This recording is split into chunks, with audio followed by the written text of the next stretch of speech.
Line with Austin Ivan and OSU insider Robert Allen is brought to you by Coors Light and by The Garage. Burgers, beer, best times. Welcome to Behind the Line. I'm Austin Ivan here with OSU insider Robert Allen. Well, Robert, last week OSU re-entered the race for the Big 12 as they beat previously undefeated West Virginia. You can see it. We're watching some highlights right now. Mike Gundy being interviewed by Jenny Taft of Fox. But now it's time to move forward. They're in Manhattan today getting ready to play Kansas State. What was Coach Gundy's message to the team after coming off a big win but needing to focus and prepare for another tough challenge today? You know, going back to last week, and we typically on this show, we don't go back and really dwell on last week. We're looking at, because kickoff is moments away, so we're really looking at that. But I was a little surprised in the locker room afterwards, and for one, Mike Gundy, after the game was over, he got the great Gatorade shower as he was running out to midfield. I don't know who got him.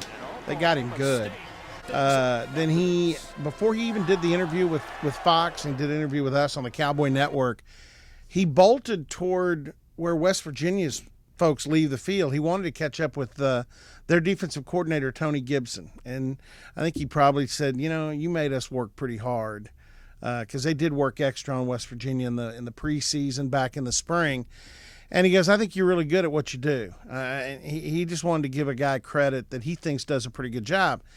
Then after he did the interviews, he still didn't bolt for the dressing room. He made his way over to the student section and he high-fived the paddle people and the students that were there and thanked them. They stayed around. It was a little different. Homecoming, I'm used to seeing that student section kind of empty out, but I think the fact you had a top 10 opponent and the Cowboys were playing well caused everybody wanted to hang around for the second half. So it was a good ending. In the locker room, here's really what I was trying to get to. Mike Gundy had kind of downplayed the 100th victory of his head coaching career at Oklahoma State. And talked about it being bigger for the fans and the university than it was for him. But you know what you could tell? You could tell this was big for him. He did his dance in front of the players, thanked the players for their effort, for the way they worked hard all week to get ready for West Virginia. You could just tell that there was some sincerity, and I'm not saying Mike's not sincere, but there was some sincerity about that win being important. But the caution is, like it is every week, that win's over. You can celebrate for the next 12 to 20 hours, whatever, before you get back together on the practice field. And this was going to be a tough week, or it was a tough week of preparation, because Kansas State is good. They're 5-3 overall. They're 3-2 in the Big 12 Conference. They're always going to be coached well. They're probably not as good athletically as Oklahoma State is, but OSU's only won in Manhattan one time since 1988. I'm going to guess that's in your notes, and we'll get to that. This is a game you don't want to go to sleep on. So I think there was plenty of that, but there was also plenty of, guys, I'm really happy that we won this game over West Virginia. And I think Kansas State might be a little underrated. How important is it for the Cowboys to focus on this week's game? They have so many good games coming up in November, to really focus on this game and try to get a win today. If they really think about it, and I don't know how much players really sit down and think, okay, we got this team and this team and this team, and then at the end it got Bedlam and, and all that. I really think if they win the game today with Kansas State, I like their chances a lot at home against Texas Tech. I like their chances on the road against a TCU team that's really stumbling. We'll see what happens with the Horned Frogs today when they go against Baylor. That's a big rivalry for them. They call it the Holy War, and if TCU really stumbles and gets beat by Baylor, you might see TCU kind of spit the bit, so to speak. That's a horse racing term, which is okay because it's Breeders' Cup today too, so we're throwing all those things out. But I think this K-State game today is the toughest game left before Bedlam. Well, it might be kind of a different game for OSU as well. They probably won't have as many possessions or as snaps because Kansas State's offense, they're not like OSU's. They're not high-powered and fast-paced. Does that make a difference in planning for offensively or defensively for OSU? I think anytime you play a Bill Snyder team, everything Kansas State does makes a difference in how you prepare. You're right. They're more pedestrian or plodding. I like the term plodding on offense. And so Yeah, and they're also very good at controlling the football and not losing it. We saw the turnovers be the difference in the West Virginia game. Chances are Oklahoma State's not going to get those kind of turnovers. K-State had 8 games has fumbled the ball 3 times and thrown 4 interceptions. They're averaging less than a turnover a game. Oklahoma State's averaging getting about 3 a game. So, pretty big difference there. If you're going to beat Kansas State's offense, they've got a quarterback run game. It's probably the most effective part of their offense. They supplement that with a short to intermediate passing game. You need to stop them and get 3 and outs and get the ball back for your offense by stopping them, not necessarily taking the ball away from them. So that will be a little different because at times this year, this defense hasn't been good at stopping people. So they need to be today. Well, in Kansas State's defense, very tough. They're sound in their front 7, and they don't give up a lot of points. So knowing that, how important will it be for OSU to maximize each possession and get points on the board? Same thing. When you look at it, they're not flashy. They don't create a lot of turnovers or negative plays. But what they do is they keep the ball in front. They make you have to go long distances and drive. That game last week was pretty good preparation. West Virginia does much the same thing. They don't allow a lot of big plays. Now, that's one thing. Kansas State is a little different. They've given up 3 passing touchdowns, pass receptions, 88, 81, and 68, I think, in conference play. So they'll give up the big play every once in a while. It'll be interesting to see. First thing you're going to look at if you're Mason Rudolph, the quarterback, is what do they got stacked over there on James Washington. If they've got a safety over the top, if they're going to try and bracket him, that's going to involve more guys. It's going to give you maybe a little bit better chance to run the football, and that's going to make you look for Juwan Seals and Chris Lacey like last week against West Virginia, Jalen McCleskey, because to get into the X's and O's of it, if K-State does what they normally do on defense, they're a 4-man front with a cover 4 in the back end. They're going to play quarters, 4 defensive backs, dividing the field into 4s, taking their zone. What you can do sometimes is find creases or gaps in that zone, and that's where a player like Jalen McCleskey could really become an important factor. Well, to have an offense, you can't turn the ball over, and OSU has been very good at that in the past 4 games. They only have 1 turnover. What do you attribute that to? I think part of it is Mason Rudolph's maturity. He's making smarter decisions. He's seeing the defense better. He's not putting the ball into dangerous places.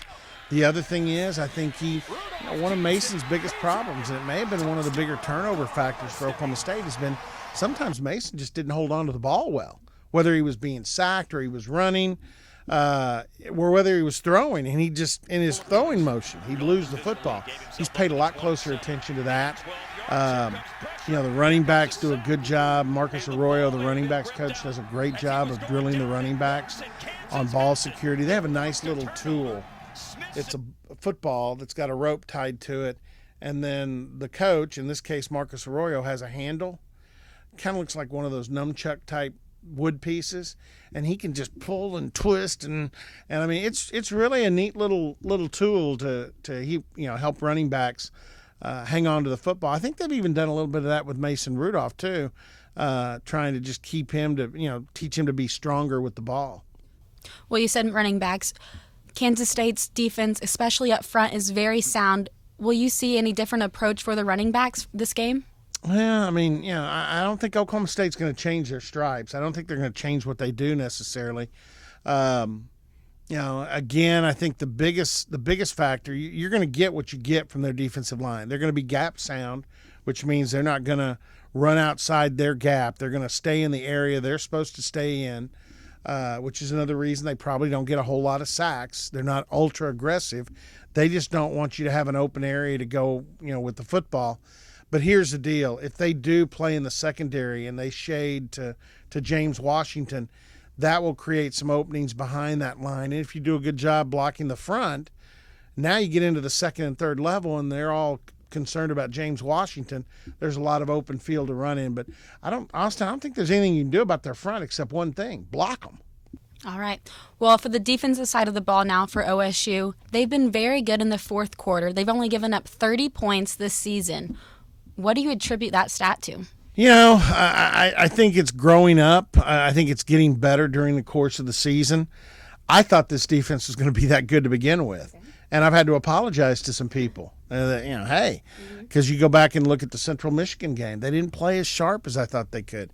You go back and look at the Pitt game, which became, until after the weather delay, the storm delay, that was kind of just an offensive shootout.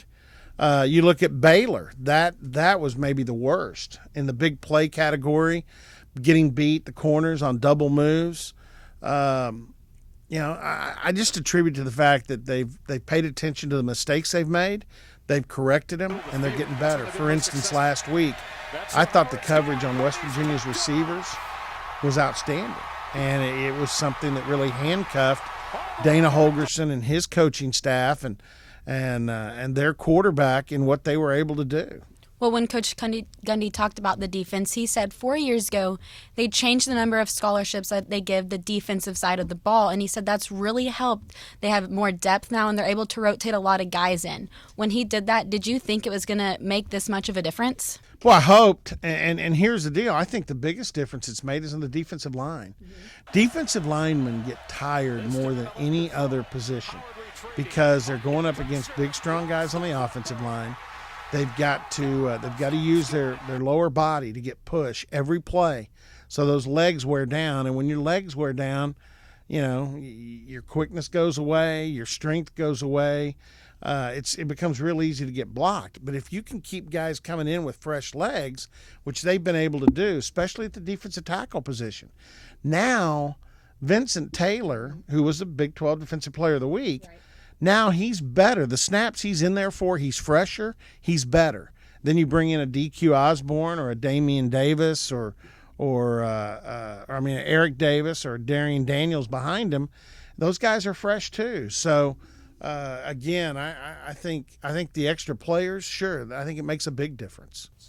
Well, Kansas State, you said, doesn't have any flash about them, but I know Coach Gundy respects Bill Snyder and his team always, and so we're going to see a good game plan out of them. So I think it'll be a pretty good game today, don't you think, Robert? I think it'll be a good game, but I've said this. My theme for today, and I love X's and O's, and we talk a little X's and O's. I mean, I threw out a little cover 4 and explained that, and I don't think the X's and O's matter as much today because I think for the first time in a while, I think one team, and remember, OSU has not won very many games in Manhattan.